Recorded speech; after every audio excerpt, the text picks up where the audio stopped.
Bhí anseo tá muid ag fécinn ar ceiste trí ar an pápad Ardleibhéal máta fiche cethair don taithí Sóisearach, agus tá 10 nóiméad againn chuna ceiste a dhéanamh. Ó bríonn Tomás mar cócra a mílean.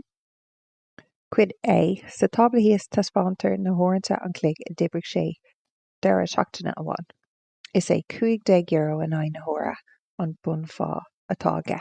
So day ina, day saharan, day downach, we have shocked uorclaig, ucht, agus an sin sé. Cébéad airgid san iomlán a hill Tomás as a bheith ag obair day hína agus day saharan. So ag fécinn ar sin, we have shocked, mod a ucht, tugann sé sin €15 a gcuin. €15 in aghaidh na hóra.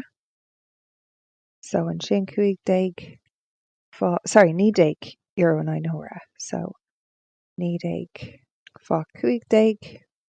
We get €285 san iomlán. Íoctar 50 breise le Tomás nuair ó bríonn sé ar an domhnach. Céibéad a thuill sé as a bheith ag obair day domhnach. So tá 6 uorchlaig a gcuin. Chun é sin ibre amach tá mé chun €90 a ullariú fá 1.5. Tugann sé sin 150 den méid sin dom. Seachas sin d'fhéadfaidh mé 50 den 90 ibre amach ar dús agus an sin é sin a chur leis an 90. Déanamh é mar seo beidh sé déanta gom le céim amháin. So 90 fá 1.5 beidh sé €28 agus 50 cent in aghaidh na hóra ar an domhnach. So 6 uorchlaig ag an ráta seo. So dheog sé €171 don domhnach. Cuid B, 1900 an tincum comhlainn a bhí ag Tomás an mí seo. Ícinn sé Cáin ar ráta 50.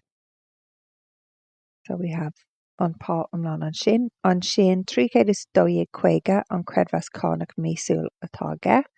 Ibrigh amach an glan ioncaim don bhí sin. So leis é seo.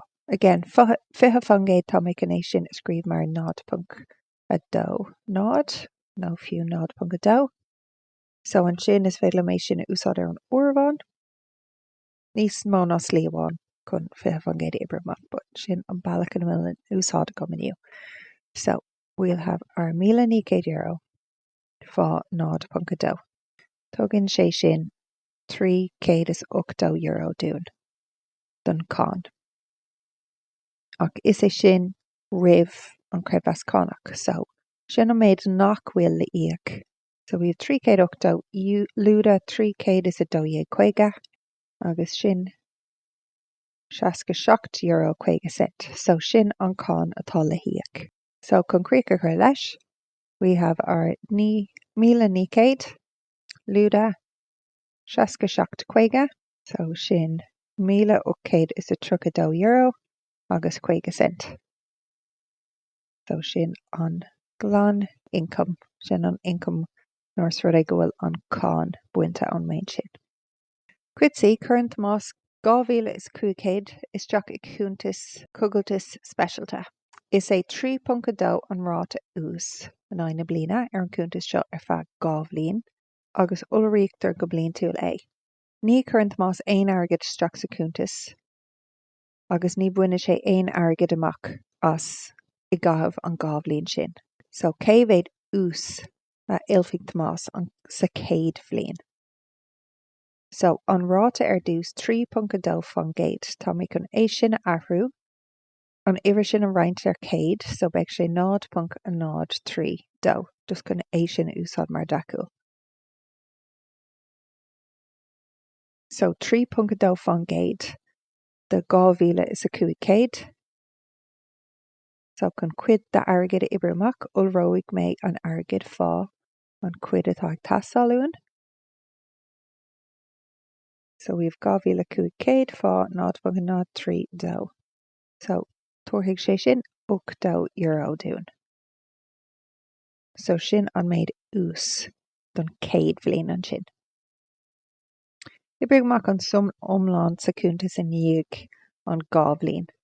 So ag tús an 100 bhliain, bhí 250 curtha isteach. agus bhí €8 de ús curtha leis sin. So ag deireadh na bliana sin, bhí sé €2,508.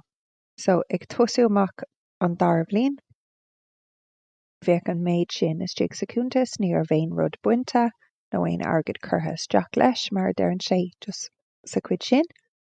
So arís caithfidh muid an ús a chur leis an méid sin an uair seo. So an méid sin fá 0.032 chun an ús oibriú amach ar dús. Tuairfidh sé sin €8 dún an uair seo. So an sin ag deireadh na bliana sin, beidh €2,662 agus 56 cent isteach sa cúntas.